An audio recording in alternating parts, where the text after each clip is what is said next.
Hello नमस्कार मित्रांनो, WRD म्हणजे जलसंपदा विभाग भरती रिलेटेड ऑथेंटिक अपडेट्स पाहण्यासाठी मित्रांनो आत्ताच आपल्या चॅनलला सबस्क्राइब करून घ्या। तर बघा मित्रांनो, आजच्या व्हिडिओमध्ये आपण नॉर्मलायझेशन विषयी चर्चा करणार आहोत। तर बघा मित्रांनो, तुमच्या या भरतीमध्ये मित्रांनो म्हणजे जलसंपदा विभाग भरतीचा तुम्ही सर्वांनी पेपर दिलेला आहे आणि मित्रांनो तुमची अंतिम उत्तर तालिका सुद्धा तुम्हाला पाहायला मिळालेली आहे आणि तुम्ही सर्व विद्यार्थ्यांनी मित्रांनो तुमचे मार्क्स कॅल्क्युलेट केलेले आहेत आणि तुम्हाला आता एक्झॅक्टली समजलेले आहे की तुम्हाला किती गुण पडत आहेत। आता सर्व विद्यार्थी हे नॉर्मलायझेशन लिस्टची वाट पाहत आहेत आणि नॉर्मलायझेशनची लिस्ट कधीपर्यंत लागेल याविषयी पण मित्रांनो आजच्या व्हिडिओमध्ये सर्व अपडेट तुमच्या सोबत शेअर करणार आहे। जर तुम्ही चॅनल वरती नवीन असाल तर व्हिडिओला लाईक करायला विसरू नका आणि मित्रांनो चॅनलला सुद्धा सबस्क्राइब करून घ्या आणि हा व्हिडिओ तुमच्या सर्व मित्रमैत्रिणींसोबत शेअर करायला विसरू नका। चला तर मित्रांनो आपण व्हिडिओला सुरुवात करूया।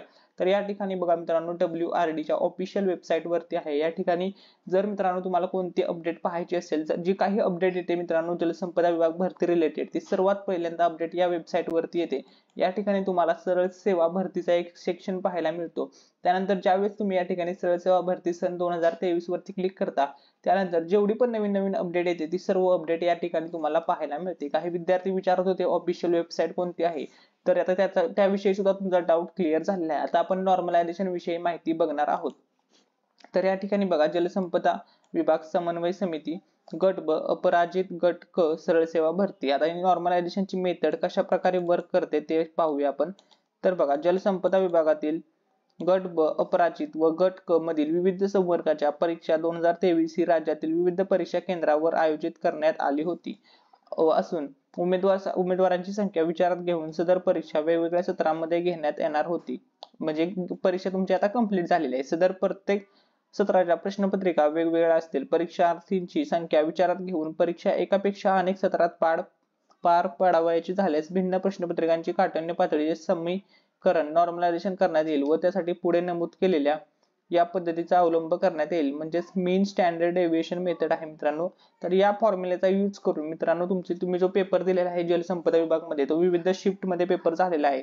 तर या फॉर्म्युलेचा यूज करून मित्रांनो तुमचे नॉर्मलायझेशनचे गुण प्लस होणार आहेत, काही विद्यार्थ्यांचे मायनस होणार आहेत।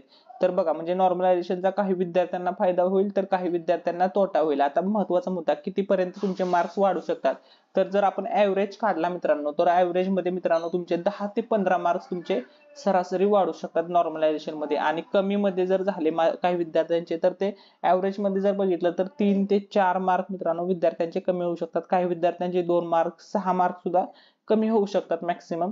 एवढे या रेंज मध्येच मित्रांनो तुमच्या नॉर्मलायझेशन होणार आहे। आता मित्रांनो महत्त्वाचा मुद्दा असा आहे की तुमची नॉर्मलायझेशनची यादी कधीपर्यंत येईल, तर बघा WRD ची नॉर्मलायझेशनची यादी ही 1 वीकच्या आतमध्ये तुम्हाला भेटून जाईल। म्हणजे सरासरी मित्रांनो फेब्रुवारी महिन्याच्या लास्ट वीक पर्यंत मित्रांनो तुम्हाला नॉर्मलायझेशन लिस्टची यादी पाहायला मिळेल आणि मित्रांनो नॉर्मलायझेशन यादी सुद्धा ऑनलाईन पद्धतीने प्रसिद्ध होईल। ती अपडेट आली की सर्वात प्रथम आपण व्हिडिओ बनवून आपल्या चॅनलवरती टाकणार आहोत। त्यामुळे मित्रांनो तुम्ही चॅनलला सबस्क्राइब करून घ्या। सर्व WRD भरती रिलेटेड अपडेट्स पाहण्यासाठी चॅनलला सबस्क्राइब करा। थँक्यू सो मच, धन्यवाद। काही डाऊट असेल तर कमेंट मध्ये विचारा।